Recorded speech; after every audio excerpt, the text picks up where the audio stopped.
At dito nga nag-decide na tayong umuwi mga kaod dahil maambon na. So nandito yung motor natin nakaparada dyan sa dilim na yan. So kailangan natin mag-pack up dahil nga po ay umaambon na rito sa time na to. Okay, so nakita yun naman gaano kadilim. So tingnan nyo yung oras at petsa mga kaod. Special Halloween vlog mga kaod. So ito tayo ngayon nasa dilim. So guys, grabe, napakadilim talaga dyan sa part na yan. Ito, hirap na hirap ako sa motor ko.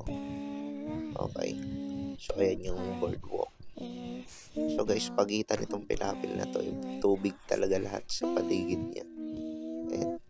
Ayan yung camera natin. Okay.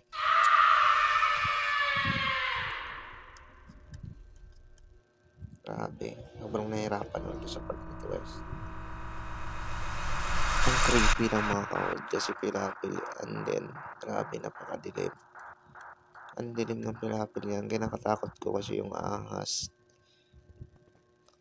And napakaliit niya. Wala kang tao sa area. Kung ba ma-aksidente tayo dyan, walang makapansin kagad sa atin. So ayan na, nabuksan na natin ang motor. Ayan yung natin. Grabe mga kaod, konting galaw mo, ulog ka dyan. Sa part na to guys, pinakabahan na ako dito. Kasi napakadilim.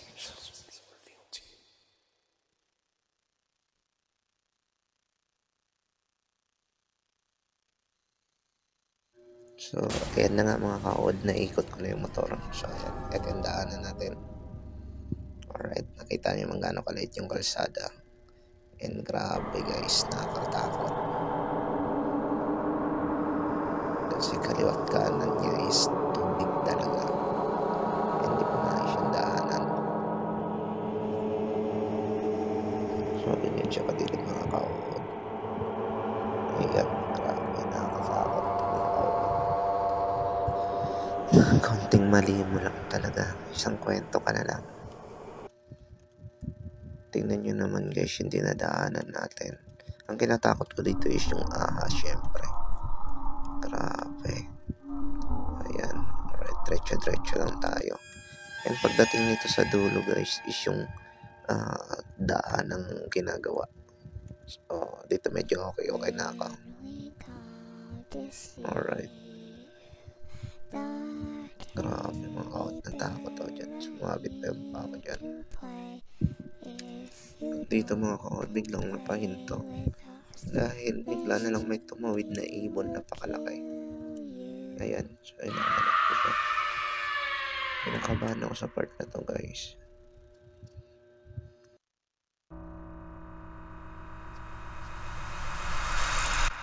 At dito nagpatuloy tayo mga kaot. Napansin ko na kasi bigla siyang lumipad. Ang laki. So I think ibong dagat siya or ibong tubig. Sila mahaba yung paa. Medyo bilisan ko ng mga kaod. Medyo kinakabahan na talaga ako sa nangyayari sa buhay ko dyan. Ayan. So ito yung kalsada nga. Nagawa ka.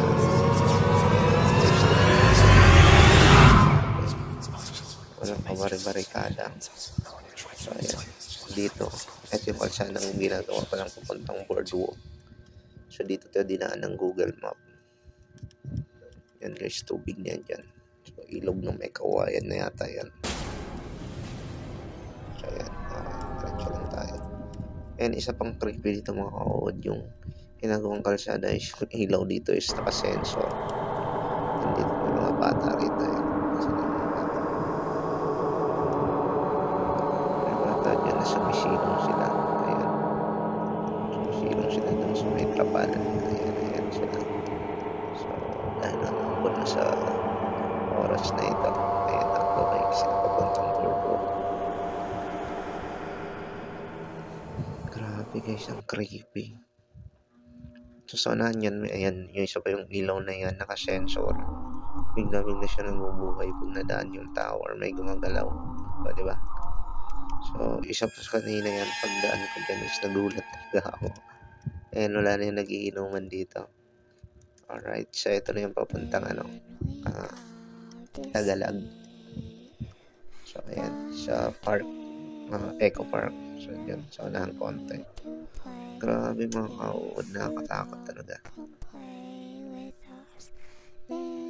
Ayun, so, diretso lang tayo. Dito yun yung bata, tinanong ko, asan yung papuntang boardwalk? So, wala na siya dyan. Yung tinuro naman niya mga ka-OOD. Ang problema, grabe ang creepy na guys. Okay, safe na tayo rito. So, ito ay, Eco Park. Ayan. So, ito yung fishing dito. Grabe guys, sa mga gustong pumunta rito, so ingat-ingat na lang. Grabe, di ko na ulitin guys, dumaan dito sa area na to. Kakatakot.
So, ito nga yung mga kaod na ipit kanina. Grabe ang dumi. Ayun, nakabutch. Grabe, saktong-sakto yung butch ko dun sa area. Ayan, naipit na sa bato. Grabe yung mga kaod. So, ayan. Ayan, dito na tayo sa may mga fish pan. So, mga kaod, tagalag na tayo. Nasa spot. Ito talaga yung spot dito. Alright. So, there we go. So, happy viewing mga ka-OOD. Sana sa mga pupunta rito, di nyo madaanan tong dinaanan ko. Sa kabila kayo mapadaan.